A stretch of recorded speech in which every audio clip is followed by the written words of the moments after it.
We're surrounded by these incredibly powerful, invisible forces all the time. We absolutely depend on them for modern medicine, for communication, for everything really. But what happens when that technology has a secret, an invisible quirk that makes a force we can't see behave in ways we just don't expect? So, listen to this. That quote is from a scientific paper about MRI scanners. And it's a very clinical way of saying that an MRI's magnet is so unbelievably strong, it can grab a metal chair, an oxygen tank, even a paperclip, and turn it into a lethal projectile. And that right there is the real mystery. These are some of the most precisely engineered machines on the planet. And yet, the invisible danger zone around them, it isn't standard. It actually changes from one hospital to another, even for two machines that are supposedly identical. So today, we're going to figure out why. First things first, to really get a handle on this, we need to understand this invisible danger zone. See, unlike an X-ray machine you can switch on and off, the main magnet in a modern MRI is always on. We're talking 24/7, projecting this immense force field out into the room.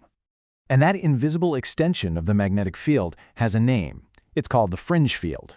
It's the area outside the main tunnel, the bore of the machine, which is right where doctors, nurses, and technicians have to work. And that is where things can get really, really dangerous. Okay, so to get to the bottom of this whole thing, a team of researchers in Italy decided to map out these fringe fields. They looked at 3 different 3 Tesla MRI scanners. Now, get this. 2 of the machines were from the exact same manufacturer, and the third was from a competitor. The goal was simple: find out if the real-world safety zones actually match the official diagrams. So what did they find when they started mapping these invisible fields? Well, it turns out the old saying is true. The map is not the territory. The neat, clean diagrams you get from the manufacturers, they don't always match the messy reality of a working hospital. And here's why. Those diagrams, they're made in a perfect, theoretical world, an open environment with nothing around. But in a real hospital room, you've got walls, you've got equipment, and most importantly, you have special magnetic shielding built into the room. And all of that stuff can actually warp and reshape the fringe field in totally unpredictable ways. Now look at this, because this is where it gets really interesting. On the left, you can see the field maps from 2 different brands. The solid lines are one, the dashed lines are the other. Okay, they're different, that kind of makes sense. But check out the image on the right. This is comparing 2 machines from the same manufacturer. And even here, those lines don't line up perfectly. Their invisible force fields are not the same. And this map just illustrates it perfectly. This isn't a map of the magnetic field itself. No, this is a map of the difference between 2 fields. The red and blue areas, those are the hot spots. Those are the exact spots where the magnetic field strength is way off from what you'd expect. These are invisible pockets of unpredictable force. So how big a deal is this difference? Well, the study found the magnetic field could be off by as much as 0.5 Tesla. To put that in perspective, in an environment this sensitive, that is a huge variation. And the real kicker is that these hotspots are often right where the technicians need to stand to help a patient. This all brings up a much bigger question, doesn't it? We've seen that the fields are different, but why are these incredibly powerful fields there in the first place? And to answer that, we have to go back to basics, to the fundamental relationship between 2 of the universe's most important forces, electricity and magnetism. All right, let's dive in. This connection between electricity and magnetism, it isn't just some textbook curiosity.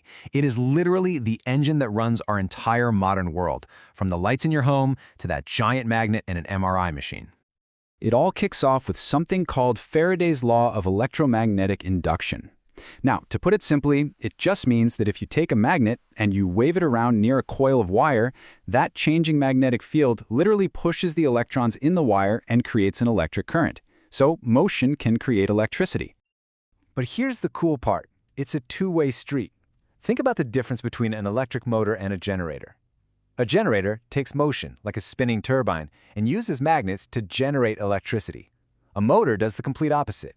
It takes electricity and uses it to create a magnetic field that produces motion. One turns movement into power, the other turns power back into movement. This beautiful, perfect symmetry isn't just a one-off trick, though. It's actually all governed by a complete set of 4 incredibly elegant rules that describe every single electromagnetic interaction in the entire universe. They're called Maxwell's equations. And you don't have to think of them as scary math. Just think of them as the fundamental operating system for electricity and magnetism. They explain everything from why your socks stick together in the dryer to how light from a distant star reaches your eye. So let's just quickly run through the 4 rules without getting lost in the weeds. You've got Gauss's law for electricity, another one for magnetism, Faraday's law, which we've already met, and finally the Ampere-Maxwell law. Conceptually, it's actually pretty straightforward. Rule 1 just says that electric fields start on positive charges and end on negative ones. Simple. Rule 2 says magnetic fields don't start or end anywhere. They always loop back on themselves. You can't have a north pole without a south pole. Rule 3, we know that one. A changing magnetic field makes an electric one. And Rule 4 is the other side of that coin. A magnetic field is created by an electric current or by a changing electric field. And that first part of Rule 4 is the secret to the MRI. An electric current creates a magnetic field. So, by running a massive, constant current through superconducting coils, the machine creates its incredibly powerful, always-on magnetic field. That's the invisible force. The other part of that rule, the idea that changing fields create each other back and forth, well, that's what gives us amazing things like radio waves and light itself.